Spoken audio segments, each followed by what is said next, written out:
Birthday तो मोदी का था, पर गिफ्ट यहाँ पे राहुल गांधी ने गणेश कुमार और मोदी दोनों को दिया। मतलब इस बार एक फिर नया धमाका, फिर नया खुलासा और फिर नई बातें।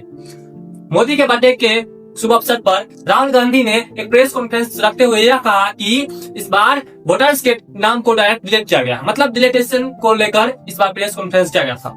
ये बात वो सभी स्टेट के लिए गए हैं, पर इस बार एक खास केस हाईलाइट किया है। Aland is constituency in Karnataka, 6,018 votes. Somebody tried to delete 6,018 votes. 6,000 voters के नाम को डायरेक्ट डिलीट कर दिया गया है और उनके द्वारा बताया गया है कि किस तरीके से सिस्टमेटिक में रहते हुए इन 6,000 वोटर्स के नाम को डायरेक्ट उड़ा दिया गया है।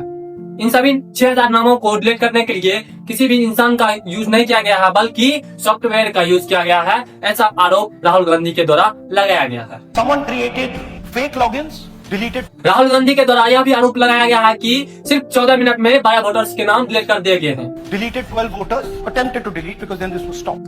उनका कहना है कि इंसान के द्वारा कभी इसे ऐसा हो ही नहीं सकता है कि 14 मिनट में 12 वोटर्स के नाम डिलीट कर दिया जाए। ये पॉसिबल ही नहीं है कि कोई भी इंसान इतना फास्ट किसी का नाम डिलीट कर दे, क्योंकि ये बहुत ही ज्यादा लंबा प्रोसेस है जिसमें टाइम लगता है।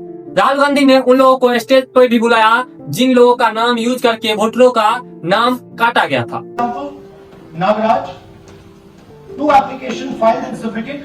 मतलब जिन लोगों का नाम यूज करके वोटर लिस्ट से एप्लीकेशन डाला गया था कि हाँ इसका नाम डिलीट कर दीजिए, उन लोगों को राहुल गांधी ने स्टेज पे बुलाया। राहुल गांधी का कहना था कि बूथ लेवल को टारगेट किया गया, मतलब जहाँ पे कांग्रेस का गढ़ था। हालांकि किसी भी पार्टी का कोई भी गढ़ नहीं होता है, मतदान कब किसके हक में जाए ऐसा कोई कह नहीं सकता है, पर उनको विश्वास था कि ये मेरा बूथ है तो यहाँ पे से ही वोटर कटा है। मतलब उनका जहाँ पे उनका पहले इतिहास रहा है कि जीतते आए हैं उन जगहों का वोटर का नाम काटा गया है या फिर कहे तो डिलीट कर दिया गया है।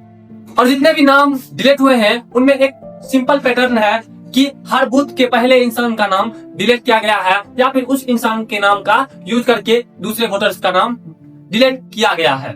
और आम इंसान का भी ये बहुत बड़ा सवाल है कि राहुल गांधी ने सबसे बड़ा आरोप लगाया कि कर्नाटक सीआईडी के द्वारा 18 महीने में 18 बार इलेक्शन कमीशन को लिखित में दिया गया है कि हमें डेस्टिनी आईपी एड्रेस दीजिए ताकि हम पता लगा सके कि कैसे डिलीटेशन किया गया है, कौन डिलीट किया है, किस नंबर से डिलीट किया गया है, किस तरीके से डिलीट किया गया है, ये कहां से डिलीट किया गया है। इसका पूरी तरीके से जानकारी मांग रहे हैं सीआईडी, जिससे लेकर आज तक इलेक्शन कमीशन कोई रिप्लाई कर्नाटक के सीआईडी को नहीं दिया। 18 बार रिमाइंडर लेटर गए। बाद में क्या होता है?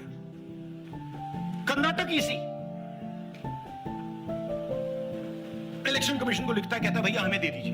ये बहुत ही ज्यादा बड़ा सवाल है कि अगर सीआईडी को आप जवाब नहीं दीजिएगा, हाई कोर्ट को आप जवाब नहीं दीजिएगा, सुप्रीम कोर्ट तक को आप हलफनामा देते हैं कि मेरा कर्तव्य है इलेक्शन कराना, तो आप किसे आप जवाब दीजिएगा? लीडर ऑफ ऑपोजिशन को जवाब नहीं दे रहे हैं, सीआईडी को जवाब नहीं दे रहे, सुप्रीम कोर्ट हाई कोर्ट को जवाब नहीं दे रहे, फिर आप जवाब दीजिएगा किसको? मतलब यहाँ पे कोई भी आम आदमी आंख मूंद कर कह सकता है कि इलेक्शन कमीशन चोर है और इसी कारण आज वो सबूत किसी भी व्यक्ति को नहीं दे रहा है, या फिर वो आम नागरिक हो, या फिर हाई कोर्ट सुप्रीम कोर्ट हो, या फिर सीआईडी हो, या फिर लीडर ऑफ ऑपोजिशन ही क्यों ना हो, किसी को भी सबूत देना ही नहीं है। ये बहुत बड़ा रीजन हो सकता है कि राहुल गांधी इस बात को बहुत ही ज्यादा जोरों से दे रहे हैं। बहुत लोगों का सवाल है कि राहुल गांधी के पास इतना ही सबूत है तो वो कोर्ट का रुख करे। इस बात से हम उतना ही सहमत है जितना कि हम इस बात से सहमत है कि इलेक्शन कमीशन किसी को वही सबूत नहीं दे सकता, मतलब सीआईडी हो, सुप्रीम कोर्ट हो, सारा कंट्रोल इलेक्शन कमीशन में हो। राहुल गांधी के पास पुख्ता सबूत हो ही नहीं सकता है, क्योंकि जो सबूत है वो पुख्ता सबूत, जिस सबूत को कोर्ट मंजूरी देगी वो सबूत सिर्फ और सिर्फ इलेक्शन कमीशन के पास है। जब तक वो सबूत इलेक्शन कमीशन बाकी लोगों को नहीं दिखाएगी तब तक आम आदमियों को पता ही नहीं चलेगा कि कितना सच्चाई है, कितना झूठ है, कि सिर्फ राहुल गांधी आरोप लगा रहे हैं या फिर मोदी चोर सच में है जो इलेक्शन कमीशन के साथ मिलकर चोर मौसरा भाई वाला गेम खेल रहे हैं। बहुत बड़ा सवाल है इलेक्शन कमीशन और पूरे बीजेपी सरकार पर।